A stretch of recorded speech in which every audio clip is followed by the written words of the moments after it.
Од страна на многу македонски институции се организирани повеќе изложби како во Македонија, така и надвор од Македонија, со различни предмети. Дали се тоа оние познати винички икони, дали се златните маски кои сега се во исто фаза на изложување во Македонија, во Бугарија и во Србија, што е еден прекрасен проект.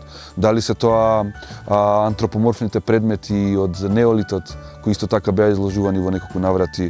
Дали се овие предисториски предмети кои ги има во Битолскиот георгиевскиот музеј и во Прилепскиот музеј кои во моментов се изложени во Америка, или дали се тоа иконите кои беа изложени во Франција во неколку наврати.